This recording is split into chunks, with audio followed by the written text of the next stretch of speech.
Este va a ser el primer vídeo de una larga serie, espero, sobre profesionales que han alcanzado un rendimiento experto. Mucho se ha hablado y escrito sobre el gran Robert James Fisher, conocido por todos como Bobby Fischer, pero vamos a intentar darle un toque un poquito más psicológico y cognitivo, para lo cual necesitamos analizar su historia de desarrollo, que esto si me seguís un poco ya sabéis que insisto mucho en esto, y ver así en qué contexto nos estamos moviendo para entender quizá por qué acabó como acabó. Bobby nació en los años 40 en Chicago y empezó a jugar al ajedrez con 6 años aproximadamente contra sí mismo, y jugaba también contra su hermana, pero su hermana se cansó rápido.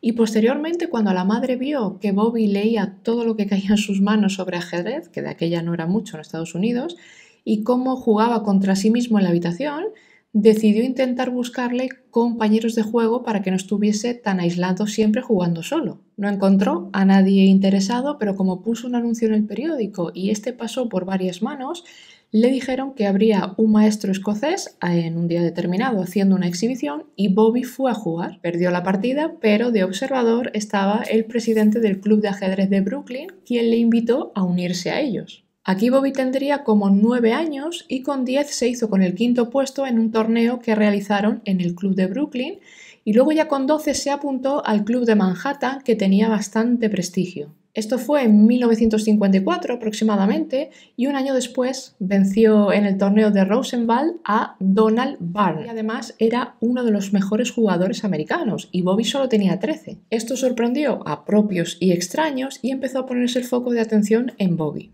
Más tarde se apuntó al club de ajedrez de Hawthorne y con 15 años le administraron la Stanford Binet para ver su IQ. Y la puntuación superó los 180, pero como me habéis oído en numerosas ocasiones, una puntuación en una prueba o en varias pruebas no nos dice nada realmente de cómo es esa cognición en sus distintos procesos, y desde luego no nos habla de la parte psicopatológica, que ya veremos después por qué es tan importante. ¿Qué necesita uno cognitivamente hablando para ser un buen jugador de ajedrez y más aún para convertirse en un gran maestro?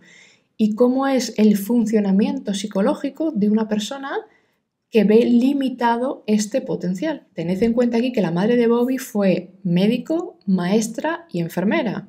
Medicina lo estudió en la Universidad de Moscú y allí conoció al que sería su marido y padre de Bobby, un biofísico alemán, aunque investigaciones posteriores afirman que su padre biológico era en realidad un matemático y físico húngaro. Pero independientemente de eso, a lo que voy es que parece que los padres de Bobby también apuntaban maneras, como ya sabemos por las investigaciones sobre los niños dotados. Ese mismo año se presentó y ganó el campeonato de ajedrez de Estados Unidos. The young man's name is Bobby Fischer. He is 15 years old. And listen to this. Already, he is the United States chess champion.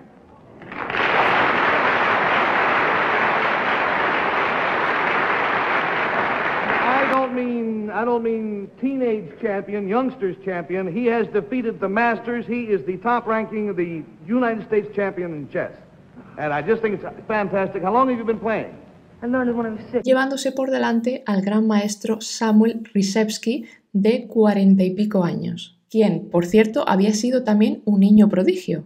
Y si atendemos a la definición de Ellen Wiener de lo que sería un niño prodigio, estamos hablando de aquel que alcanza la maestría en un dominio concreto antes de los 10 años, que además ha aprendido, o por lo menos en sus inicios, ha sido autodidacta y no ha necesitado demasiada instrucción, y con una hiperfocalización en ese área en el sentido de motivación intrínseca. Y había empezado a jugar a los 4 años y a los 8 ya ganaba contrincantes mucho mayores y con más experiencia.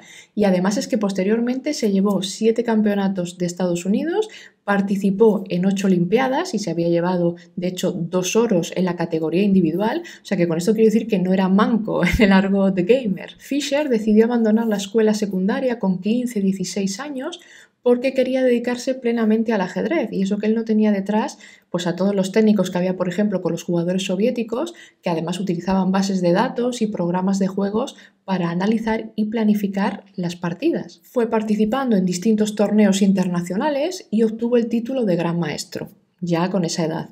Una cosa curiosa es que al parecer aprovechaba todos esos viajes para comprar los libros y las revistas especializadas donde se hablaba de otros jugadores profesionales y de distintas partidas, para ir empapándose un poco de los mejores, principalmente de los soviéticos, pero por ejemplo también de los cubanos, sobre todo el gran Capablanca, pero también otros. Y otra cosa, porque en esos viajes, claro, si él leía revistas especializadas que a veces estaban en español y a veces estaban en ruso, debía hablar varios idiomas, y es que al parecer, aparte del inglés, hablaba un poquito de español, un poquito de ruso, hablaba también alemán y posteriormente ya cuando fue mayor creo que hablaba también un poquito de islandés cuando vivió allí. Fischer fue el gran maestro más joven de la historia hasta esa fecha y tuvieron que pasar más de 30 años para que esa hazaña volviese a repetirse, y además fue de la mano de una mujer, Judith Polgar, que está considerada como la mejor jugadora femenina de ajedrez de todos los tiempos. Bobby continuó jugando en numerosos torneos con los mejores, quejándose ya en alguna ocasión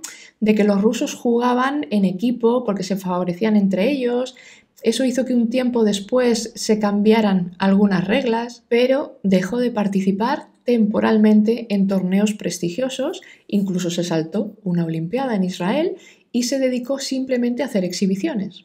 Aquí estamos hablando que Bobby tendría unos 19-20 años, y esto lo digo porque mayoritariamente sabemos que los problemas de salud mental aparecen antes de los 24 años, ¿no? El 75% más o menos de los problemas aparecen antes de esa edad y el 50% aparece incluso antes de los 14 años. Al año siguiente de no presentarse a la Olimpiada de Tel Aviv, volvió al Campeonato del Mundo, y cuando iba ganando de calle por rondas, decidió abandonar y dijo que era porque estaba como muy cargado de torneos. Y entre esas rondas volvió a enfrentarse a Rysevsky, habiendo llegado tarde a la partida, con lo que le quedaba la mitad del tiempo en su reloj, y aún así lo fulminó. En los siguientes 10 años ganó prácticamente casi todo lo que jugó, menos en un par de torneos, hasta que llegó el match del siglo, ¿no?, contra Spassky en el 72, en un contexto además geopolítico muy complicado y que, como siempre, todo lo que toca a la política lo emponzoña, mientras que los profesionales lo único que querían era jugar y dedicarse a su pasión. Spassky is waiting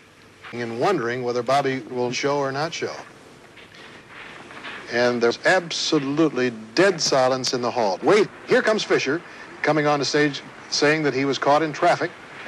And I think Spassky was visibly relieved. And also perhaps pained. Now, for the first time, we're looking at Bobby Fischer, the man that 8 times has won the United States Open champion.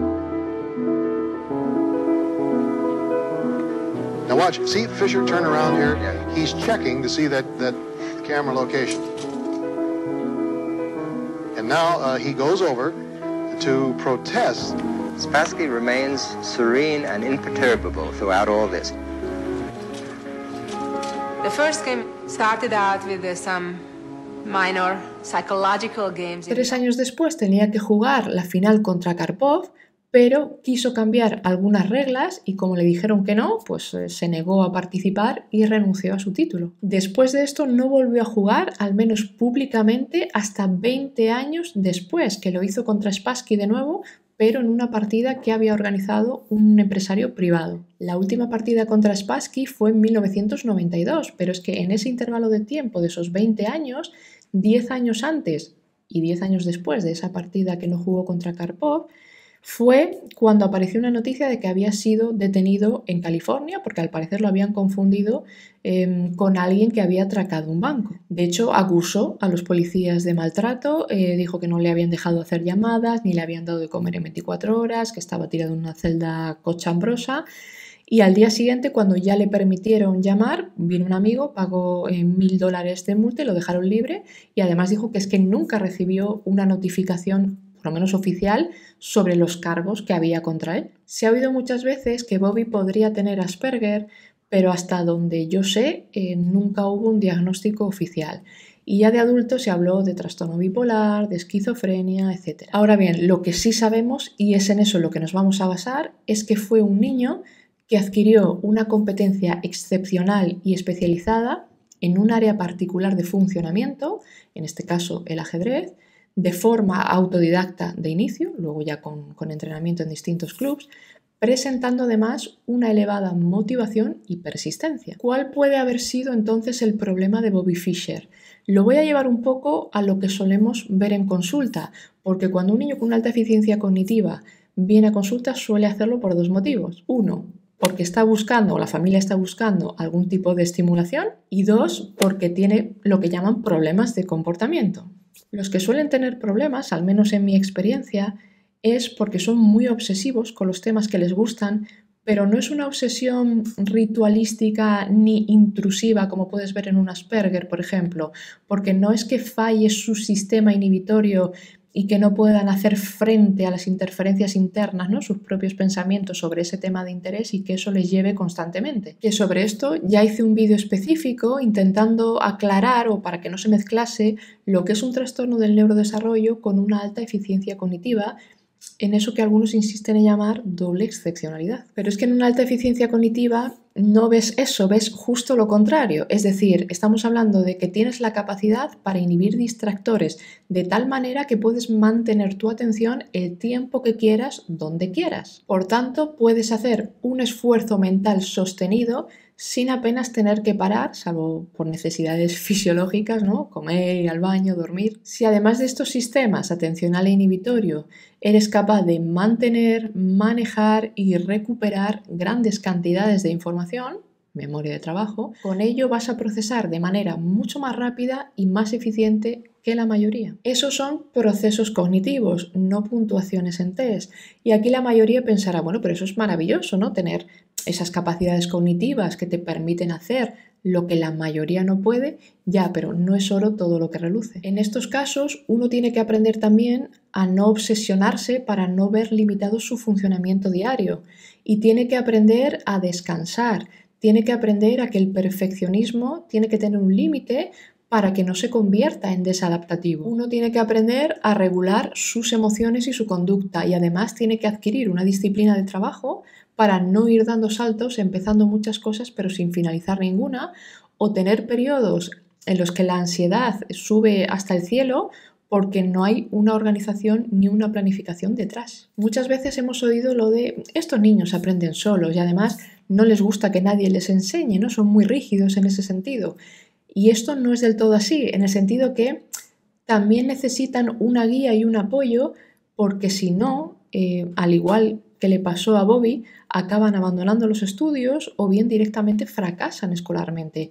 Y no siempre, ni mucho menos, se debe a es que no se atienden sus necesidades en el colegio o en el instituto, que esto es cierto en multitud de ocasiones, pero cuidado con esto, ¿vale? Porque hay que entender bien cómo es el funcionamiento psicológico de estos chavales. Luego, cuando crecen, si no se han trabajado ciertas cosas, pueden acabar con problemas de salud mental por ese funcionamiento psicológico cognitivo que estamos mencionando. Y además, añado, sí es cierto que cuesta entrar y que te acepten como apoyo, pero no es cierto que ese rechazo, esa resistencia dure eternamente. Diría que al contrario, una vez que ven cómo pueden mejorar gracias a lo que se va trabajando, ya te consideran como parte esencial de su vida. Otra cosa que quiero añadir es que las manifestaciones que observamos en niños con una alta eficiencia cognitiva no son las mismas que en niñas, al igual que pasa en el Asperger, en el trastorno de aprendizaje no verbal, etc. Y por último, para ser un gran maestro de ajedrez necesitas, por lo menos a nivel cognitivo, y hay numerosos estudios sobre esto,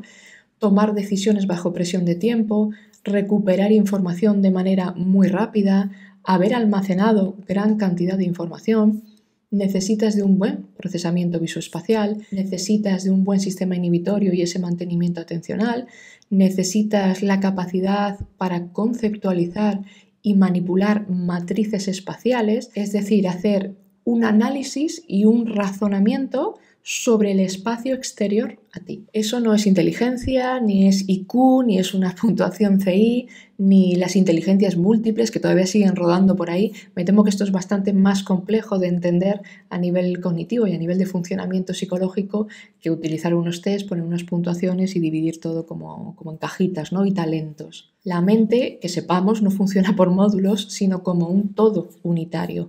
Entonces, estamos hablando de procesos cognitivos, de redes cerebrales, de conectividad, pero es que encima tienes que entender de desarrollo, de aprendizaje, de psicopatología del desarrollo, de crianza, de personalidad y 1000 cosas más que necesitas para trabajar con niños con alta deficiencia cognitiva, y más aún en los casos donde hay un funcionamiento psicológico que puede dar problemas y cronificarse si no se trabaja en ello.